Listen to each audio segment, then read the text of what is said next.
할렐루야. 11월 15일 11월 셋째 주일 예배, 우리 모두 하나님 앞에 조용히 묵상 기도하심으로 함께 예배 드리도록 하겠습니다.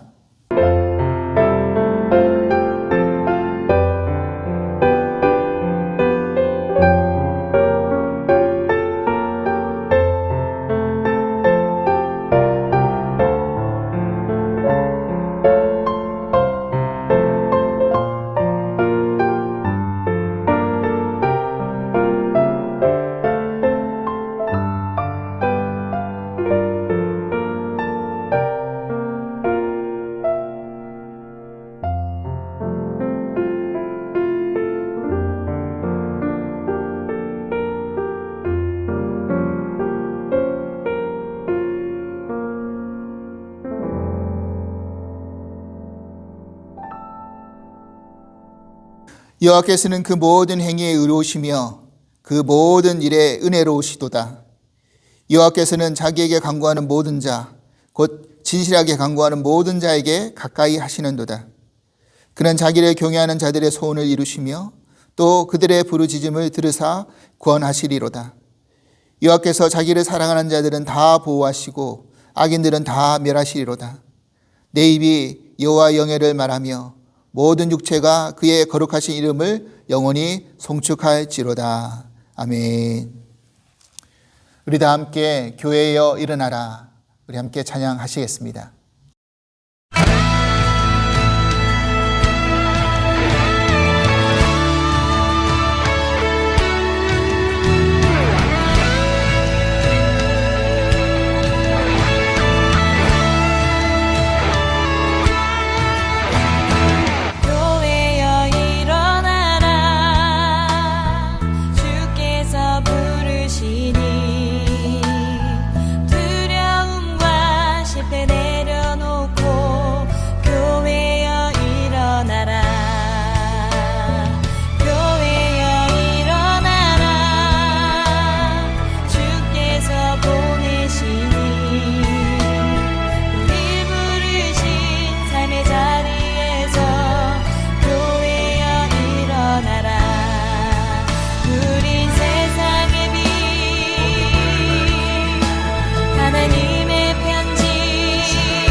사랑의 하나님 감사합니다. 은혜와 사랑으로 우리의 삶의 매일을 지켜주시고 인도하여 주시니 감사합니다. 무엇을 기도하든 내 뜻대로 하지 마옵시고 아버지의 뜻대로 되기 원하나이다 라는 고백이 우리의 믿음의 고백이 되게 하여 주시옵소서. 감사의 제목들이 너무 많이 있지만 무엇이 생겨나고 무엇을 얻어서 감사한 것이 아니라 죄인된 우리가 하나님의 백성으로 살아갈 수 있다라는 그 자체의 감사를 잃어버리지 않게 하여 주시옵소서. 코로나 바이러스의 확산세가 다시금 증가하고 있습니다. 개발되어지고 있는 백신이 속히 확정되고 보급되어져서 이 질병의 두려움과 걱정으로부터 하루속히 벗어버릴 수 있게 하여 주시옵소서. 여전히 현장 속에서 분투하고 있는 의료진과 모든 관계자들에게 힘을 주시고 아픔과 고통을 겪고 있는 이들에게 위로와 회복이 있게 하여 주시옵소서. 오늘도 들려주시는 말씀 붙들고 다시금 힘을 내어 한 주간 승리하는 삶을 살게 하여 주시옵소서. 예배 모든 시간을 주께 의탁드리오며 예수 그리스도의 이름으로 기도합나이다. 아멘.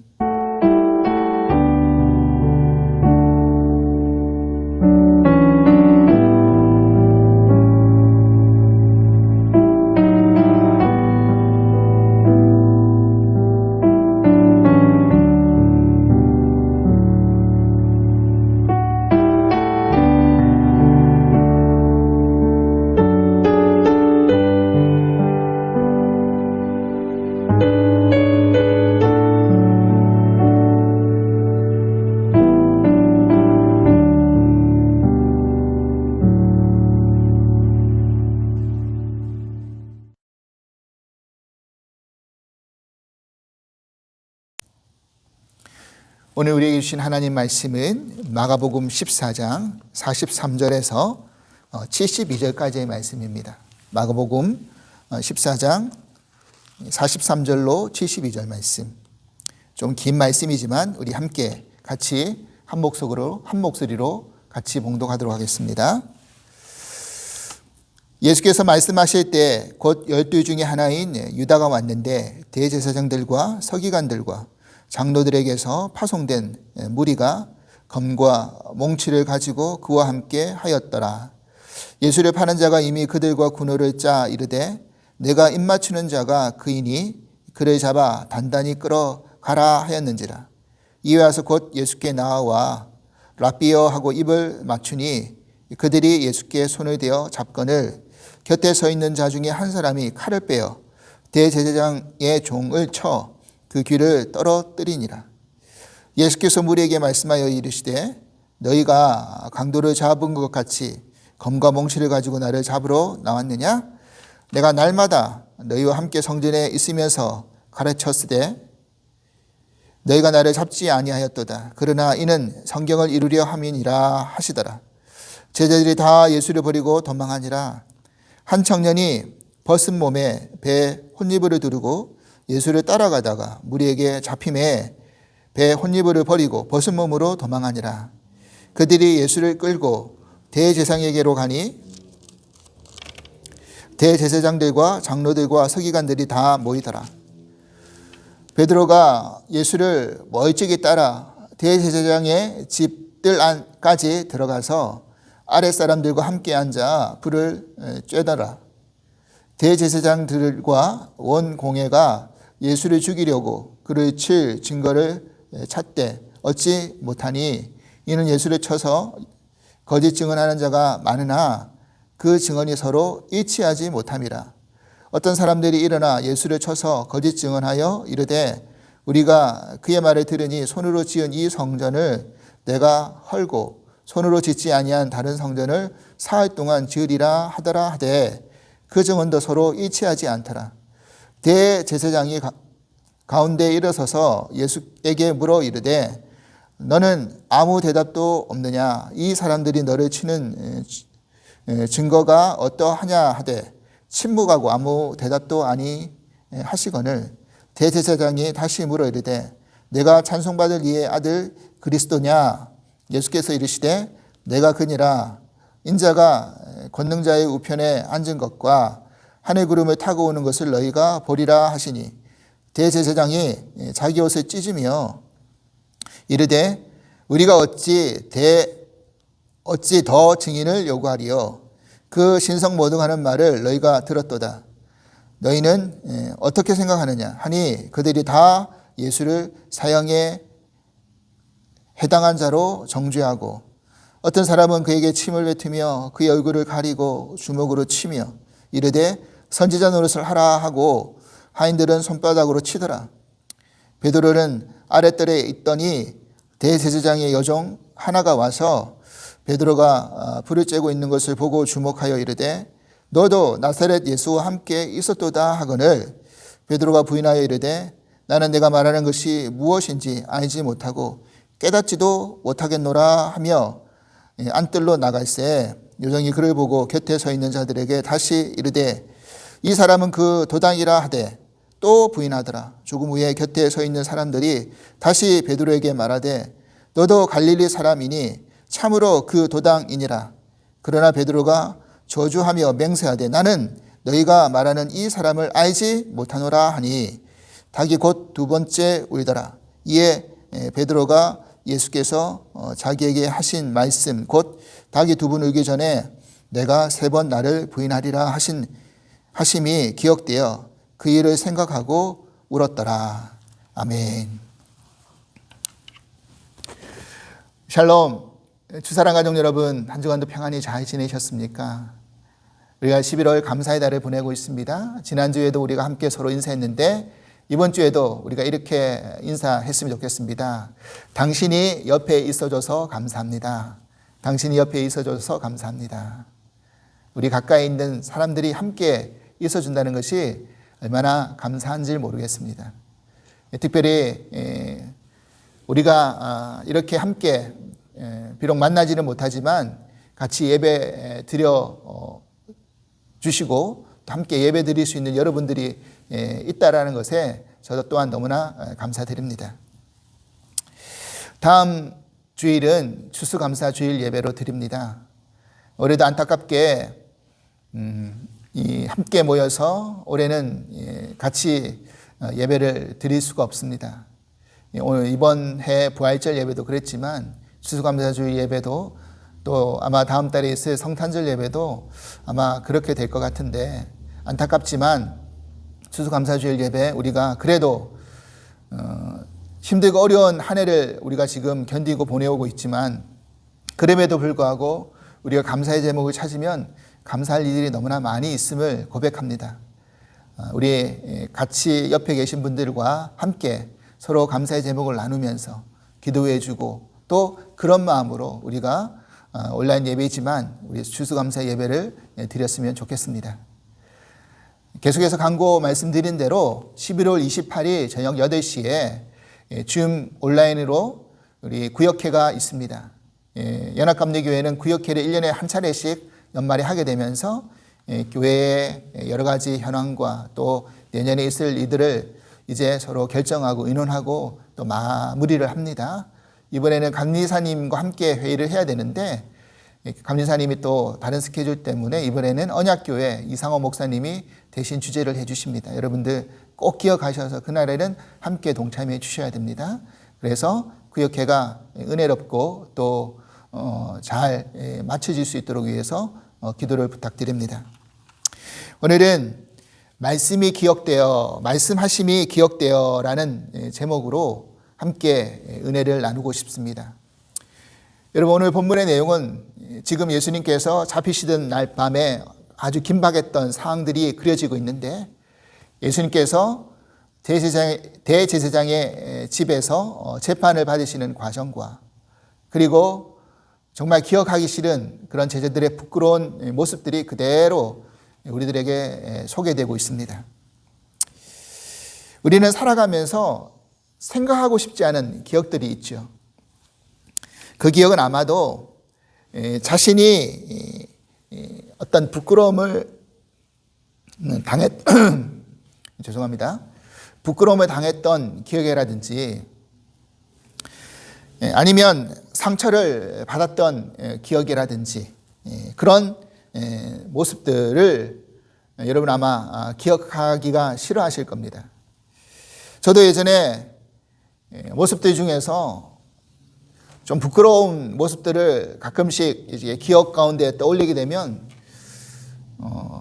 그때는 참 철이 없어서 했던 행동인데 지금 와서 생각해 봐도 내가 왜 그때 왜 그런 행동을 했을까라고 좀 낯이 뜨겁고 부끄러울 때가 있습니다.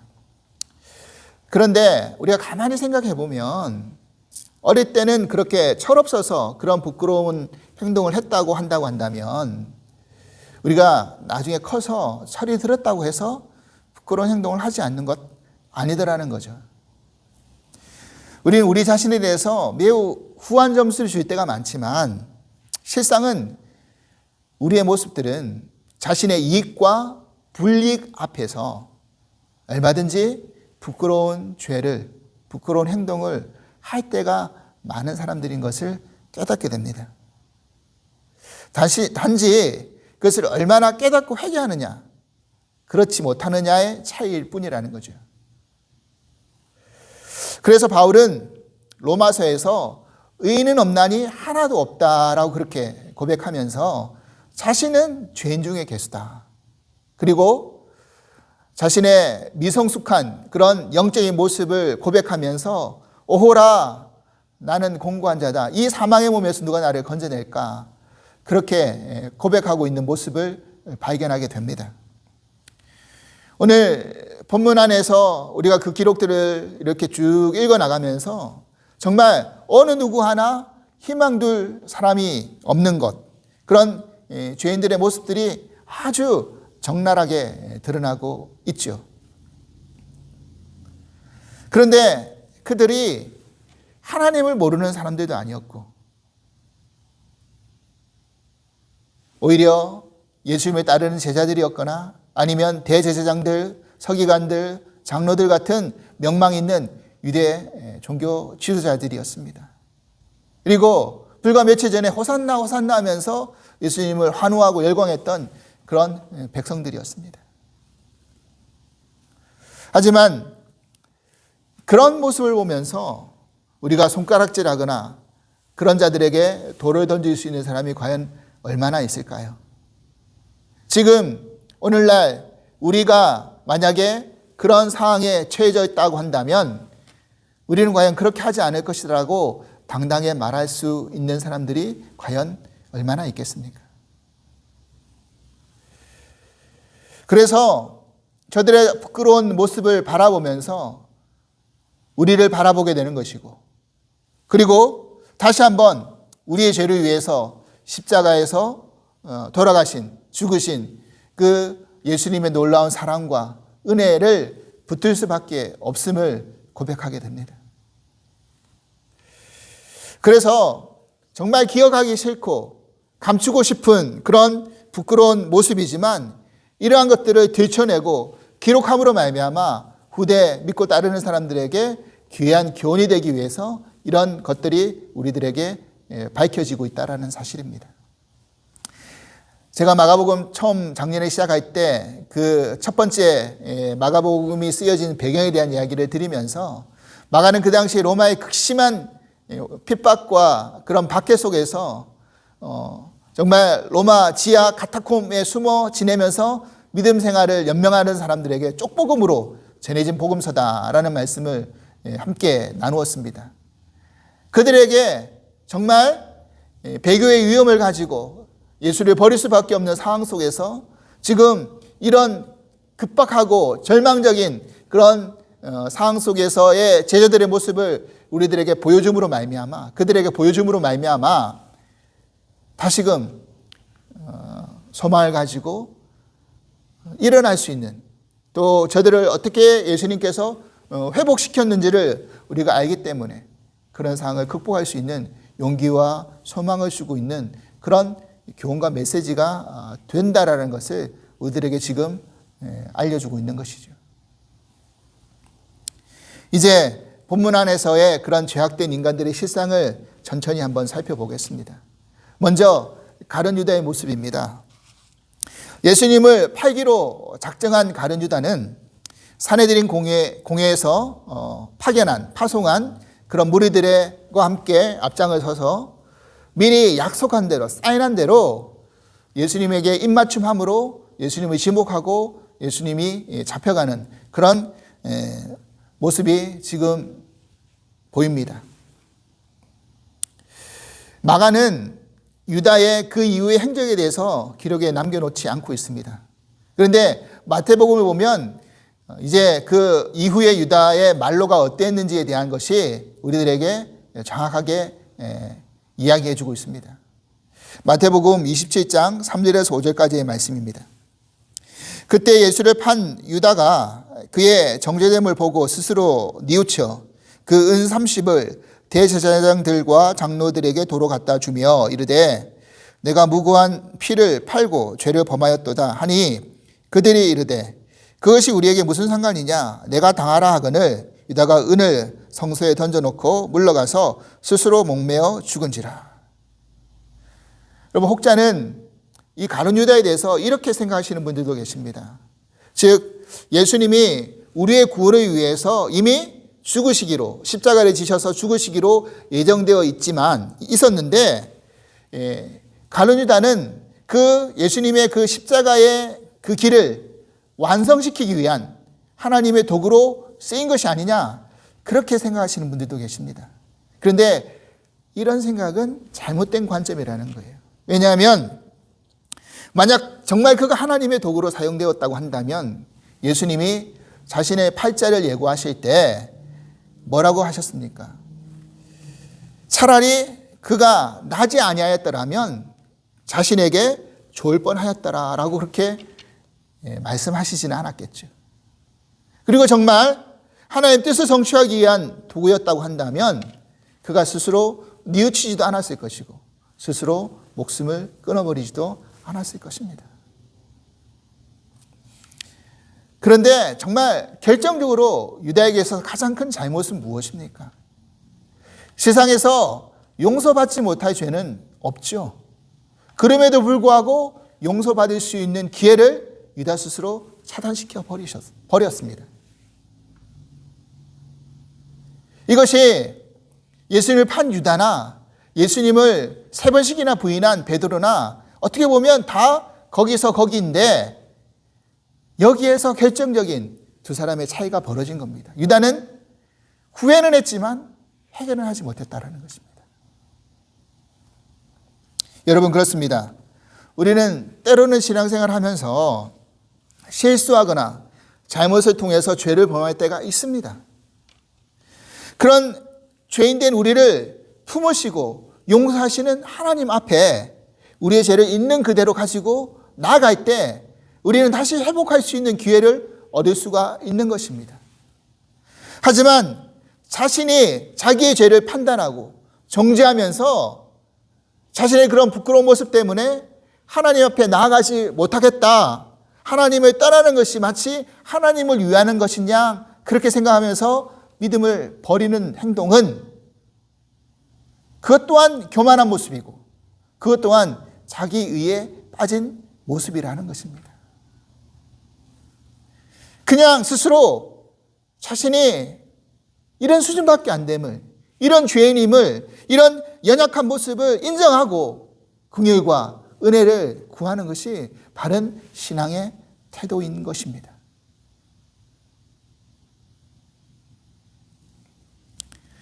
또한 나머지 제자들의 모습을 보겠습니다.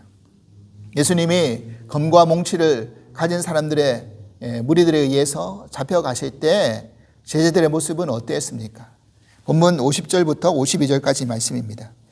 제자들이 다 예수를 버리고 도망하니라 한 청년이 벗은 몸에 배 혼이불을 두르고 예수를 따라가다가 무리에게 잡힘에 배 혼이불을 버리고 벗은 몸으로 도망하니라. 제자들은 지금 검과 몽치를 든 무리들 앞에 무서워 떨면서 다 도망쳤다. 그렇게 기록하고 있죠. 그런데 직전에 이들은 어땠습니까? 베드로가 내가 죽을지언정 예수님을 부인하지 않겠습니다. 이렇게 말하자 이들이 또한 모두 제자들도 다 그렇게 하겠다라고 그렇게 다짐했죠. 그런데 이 다짐이 얼마나 소용이 없었는지가 금방 드러나고 있는 것입니다. 제자들이 다 버리고 도망하였다라는 이 기록 안에 마가는 다른 복음서에서 기록하지 않는 한 청년의 모습을 또 한 번 언급해 주고 있습니다. 그런데 제가 이 청년이 지난번에 말씀드릴 때 사도 요한일 것이다 라는 말씀을 드렸는데, 이렇게 해석하시는 분도 계시고 또 이 청년을 아마 이 책의 저자인 마가일 것이다 라고 이렇게 해석하시는 분도 계십니다. 왜냐하면 굳이 제자 중에 한 사람이었다고 한다면 이름을 밝히지 않을 이유가 없는 것이고, 또한 마가가 자신의 이름을 밝히지 않고 한 청년이라고 언급한 것은 자신의 어떤 부끄러운 모습을 드러내긴 하지만 그래도 모든 것을 드러내지 않고 좀 감추고 싶은 부분이 없지 않아 있지 않았냐라는 생각을 하게 되는 것이죠. 그리고 그가 걸쳤던 혼이불이라는 것이 사실은 세마포인데, 이게 그 당시 유대 사람들이 아무나 입을 수 있는 옷이 아닌 정말 부유한 계층에서 입을 수 있는 그런 옷이었다고 한다면 부자였던 마가가 아닐까. 그래서 마가의 다락방에서 예수님이 마지막 만찬을 하고 거기서 잠들다가 예수가 잡혀갔다는 소리를 듣자 그가 혼이불을 거치고 따라오다가 따르는 무리가 그를 붙들자 그 혼이불을 벗어버리고 벗은 몸으로 도망쳐버리는 그런 부끄러운 모습을 드러내고 있는 것이죠. 중요한 것은 그 청년이 누구인가가 중요한 게 아니라, 이처럼 우리도 예수님을 따라가다가 곤란한 문제에 부딪힌다든지 시험에 붙들리게 되면 내가 가지고 있는 사명과 직분과 그런 직책을 다 벗어 던져버리고 벗은 몸으로 얼마든지 도망칠 수 있는 연약한 존재가 우리들이라는 사실을 우리는 스스로 인정할 필요가 있다는 것입니다. 그게 우리일 수도 있다는 것을 지적해 주고 있는 것이죠. 그리고 사내들인 공회의 그런 종교 지도자들과 백성들의 모습들을 보십시오. 이 종교 지도자들은 오랫동안 예수님을 아마 죽이기로 모의하고 작정하면서 꾀를 내고 있었습니다. 올무를 걸어가지고 어떻게 하면 예수를 잡을까 궁리했죠. 그들이 예수를 어떻게 잡으라고 보내고 있습니까? 누구를 보내고 있습니까? 예수님이 폭도도 강도도 아님에도 불구하고 검과 몽치를 들고 온 사람들을 보내고 있습니다.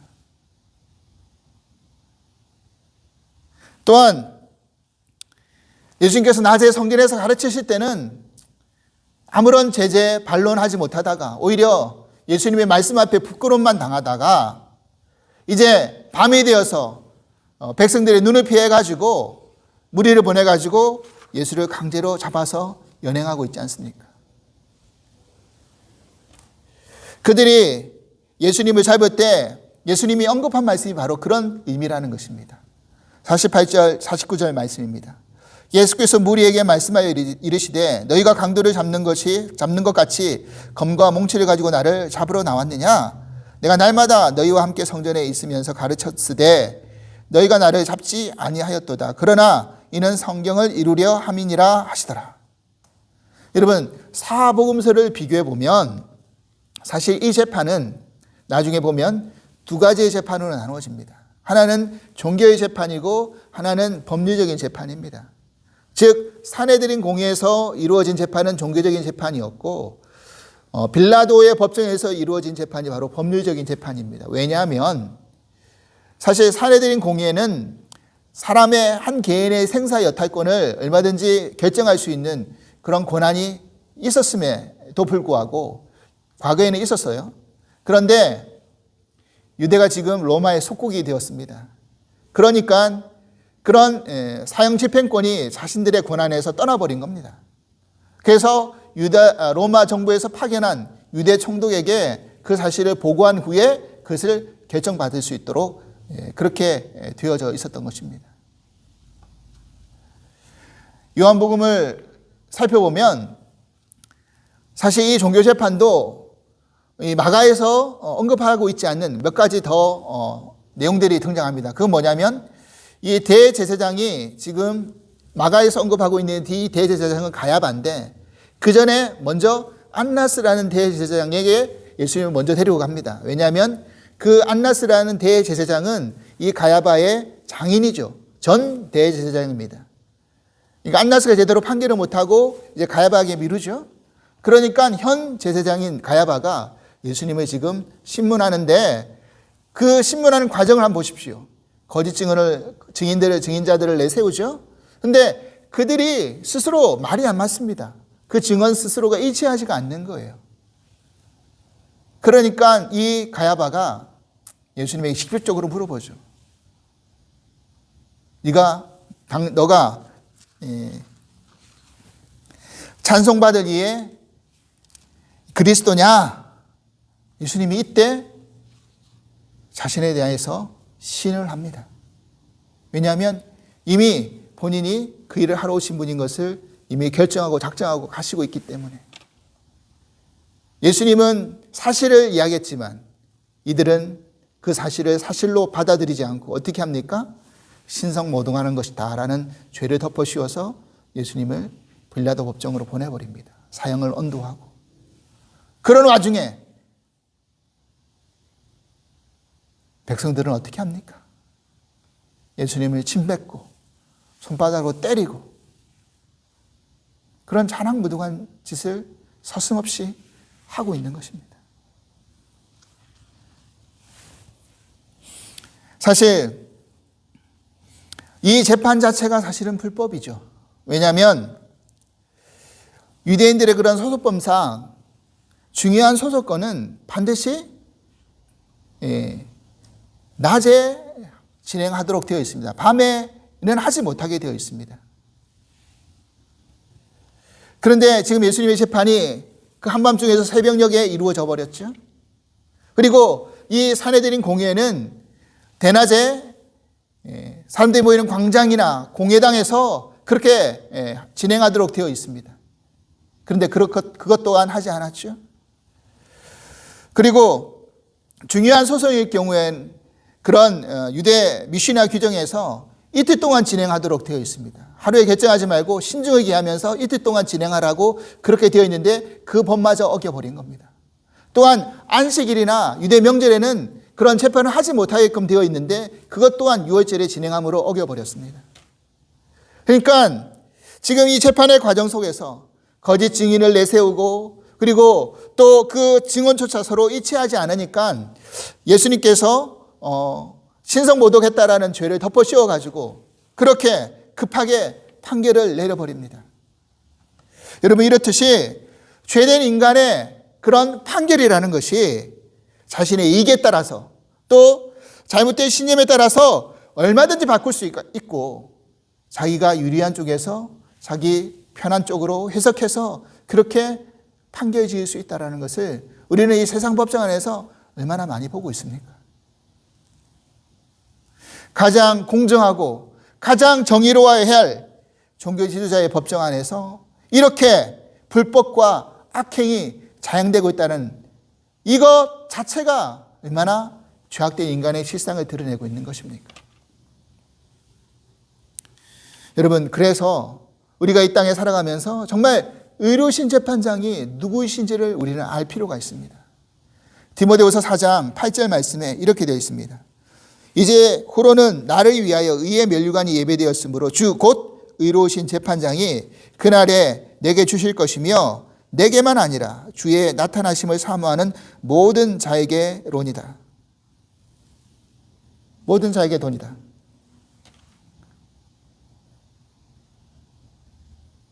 여러분 그렇습니다. 의로우신 재판장은 하나님 한 분밖에 없으십니다. 우리가 이 거짓되고 불의가 만행되고 있는 자행되고 있는 이 세상 안에서 이 불의하고 악한 세상 안에서 견디고 이길 수 있는 이유가 어디에 있습니까? 바로 우리의 진정한 의로우신 재판장이 우리를 위해서 의의 면류관을 예배해 놓고 계시다는 사실을 믿기 때문인 줄 믿습니다. 그리고 거기에 소망을 두고 지금 우리가 당하고 있는 이 고난과 환난의 어려움 속에서 이겨내고 견뎌내실 수 있는 우리 모두가 될 수 있기를 간절히 기도합니다. 마지막으로 사실상 오늘 본문에 죄악된 실상을 보여주는 주인공 베드로의 모습을 살펴보겠습니다. 먼저 본문 47절의 말씀 보면 곁에 서 있는 자 중 한 사람이 칼을 빼어 대제사장의 종을 쳐 그 귀를 떨어뜨리니라 라는 말씀이 있습니다. 마가는 이 사람의 이름을 언급하고 있지 않지만 요한복음을 살펴보면 이가 베드로였고 그 귀가 떨어져 나간 사람은, 잘려나간 사람은 말고였다라고 그렇게 자세히 언급해 주고 있습니다. 사실 이 행동 자체를 예수님이 칭찬하지 않으셨죠. 오히려 예수님은 베드로의 이 행동이 하나님의 뜻대로 잔을 마시기로 작정하신 그 예수님의 가는 길을 막아서는, 방해하는 일임을 오히려 언급하고 꾸짖고 있습니다. 요한복음 18장 11절 말씀입니다. 예수께서 베드로더러 이르시되 칼을 칼집에 꽂으라. 아버지께서 주신 잔을 내가 마시지 아니하겠느냐 하시니라. 그리고 귀가 잘려나간 말고의 귀를 다시 한번 붙여주는 그런 회복과 치유의 역사를 보여주시죠. 그러니까 이 또한 자기의 의분을 가지고 주님보다 앞서서 행동하는 그런 베드로의 어리석은 모습에 대한 것을 우리들에게 지적해 주고 있는 것입니다. 그러면서 다른 제자들은 다 도망갔는데 자신은 가야바의 법정까지 예수님을 따라가죠. 그런데 한번 생각해 보십시오. 베드로가 그 가야바의 법정까지 예수님을 따라가면서 무슨 생각을 했을까요? 아마도 이런 생각 하지 않았겠어요? 그것 봐라, 내가 다 버린다고 했는데 나는 예수님 버리지 않고 예수님을 끝까지 따라가서 어떻게 되는지 보겠노라. 이런 자기만의 비교의식과 의를 가지고 만족하면서 그렇게 따라가고 있지는 않았겠습니까?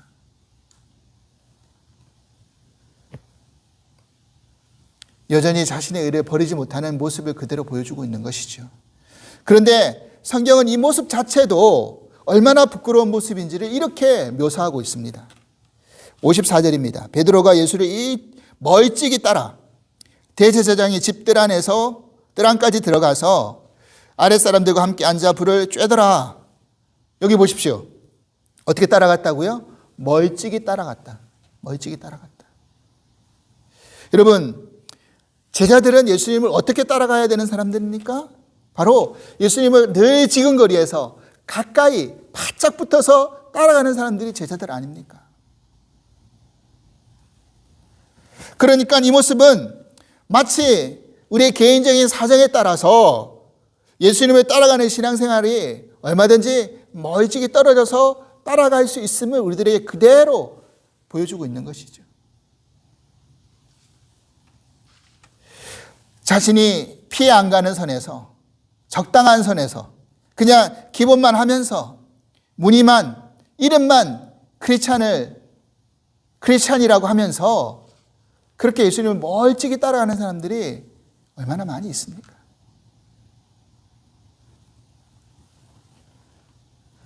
그리고 한때는 열심을 내다가 예수님을 보고 따라가는 것이 아니라 사람을 보고 따라가다가 그 사람 앞에 시험 들고 그 사람 앞에 실망해서 예수님을 더 멀찍이 떠나버리는 그런 경우도 얼마나 많이 있습니까?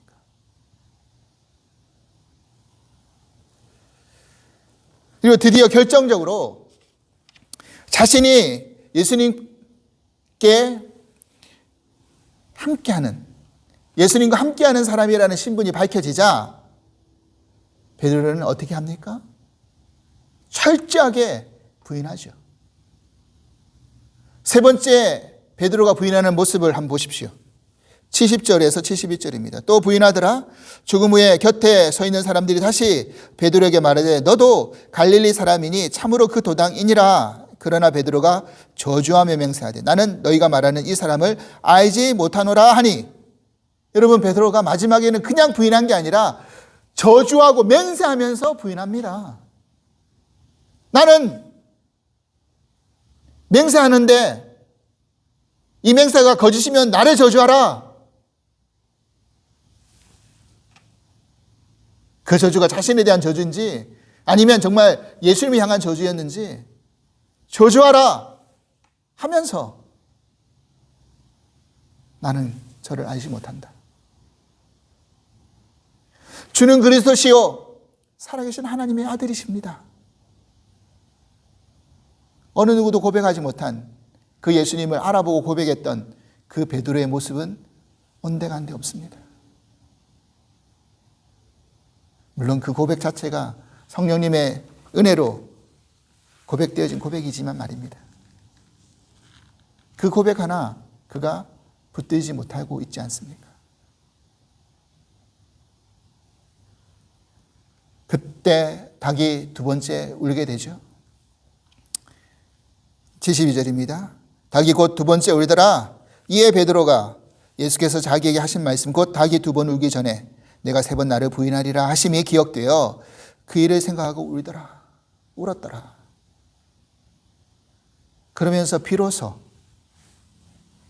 예수님이 자기에게 해주신 말씀, 너가 닭이 두 번 울기 전에 나를 세 번 부인할 거야.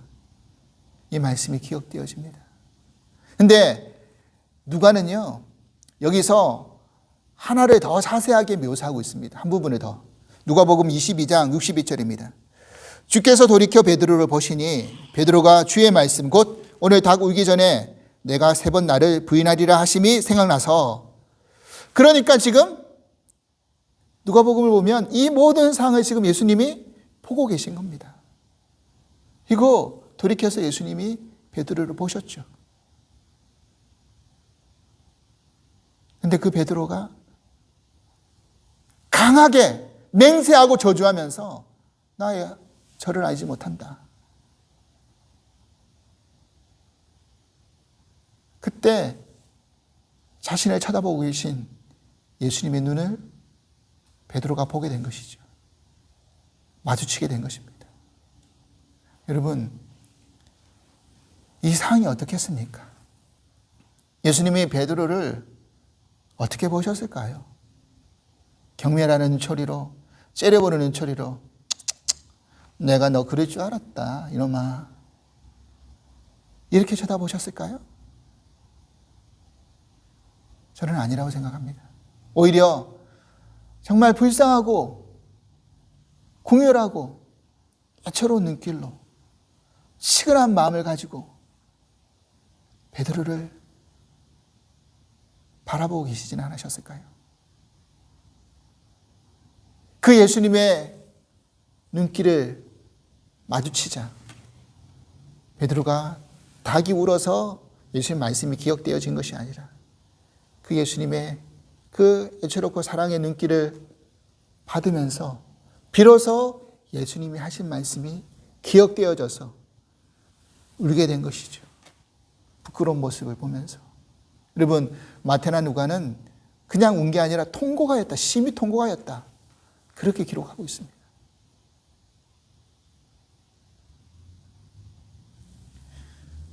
여러분, 결론입니다. 여러분, 그렇습니다.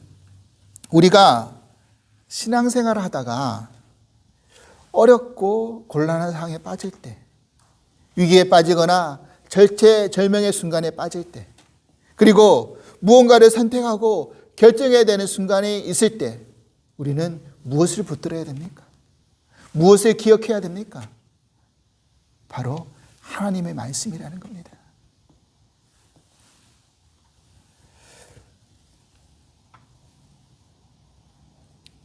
예수님이 제자들에게 3번씩이나 자신의 고난과 죽음과 부활하심을 말씀해 주셨습니다. 제자들이 그 예수님의 말씀을 기억했다고 한다면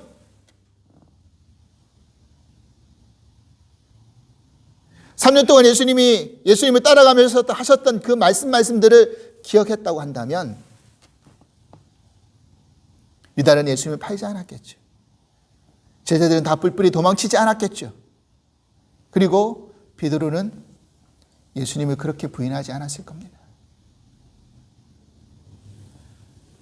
사랑하는 여러분, 우리가 힘들 때일수록 왜 말씀을 듣고 말씀을 읽고 말씀을 붙들어야 되는 것입니까?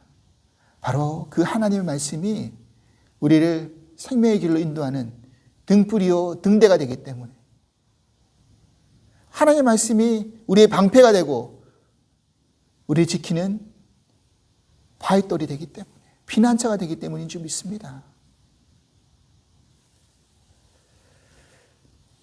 또한 그 말씀이 자신의 잘못을 돌이키게 하고 회개하게 하는 말씀이기 때문인 줄 믿습니다. 예수님이 잡혀가시고 이 억울한 재판을 당하시는 이 과정 속에서 제자들은 예수님을 팔고 도망치고 부인하는 이런 아수라장 같은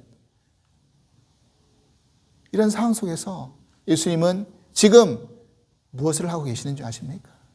오늘 본문 49절 후반절 말씀처럼 이는 성경을 이루려고 하심이라. 그렇죠.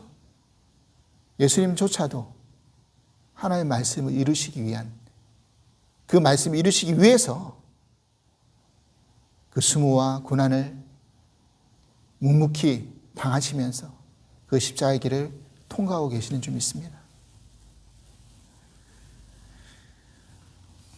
사랑하는 여러분, 우리가 현재 당하고 있는 아픔과 어려움과 고난과 역경, 이 앞에서 주님이 내게 들려주시는 그 말씀을 붙들고, 그 말씀이 은혜고, 그 말씀이 감사고, 그 말씀이 소망이라는 것을 깨달아서 그 말씀 붙들고 우리 모두가 마지막 승리의 결승점에 도달할 수 있기를 주님 이름으로 간절히 축원합니다. 사랑의 하나님, 감사합니다.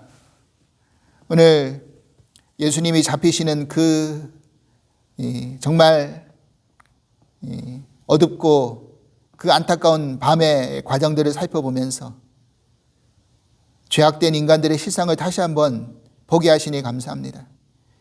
그런데 사실은 그게 우리들의 모습이었습니다. 죄악된 우리들의 모습을 위해서 결국 예수님이 십자가의 죽음을 택하시고 우리를 건져내셨음을 깨닫게 되면서 그 주님의 은혜와 사랑 앞에 다시 한번 감사의 눈물을 흘리지 않을 수 없습니다.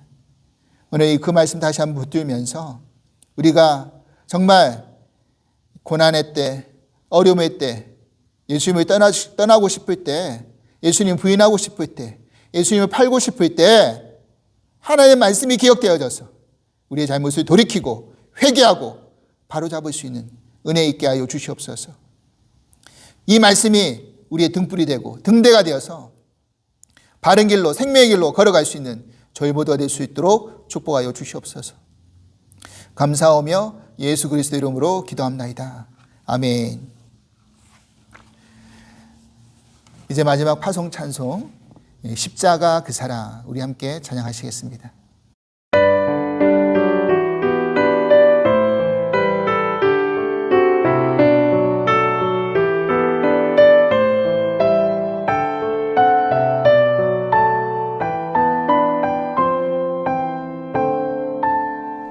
십자가 그 사랑 멀리 떠나서 무너진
이제는 우리 주 예수 그리스도의 크신 은혜와 하나님 아버지의 한량없으신 사랑하심과 보혜사 성령님의 감화 교통하시는 은총이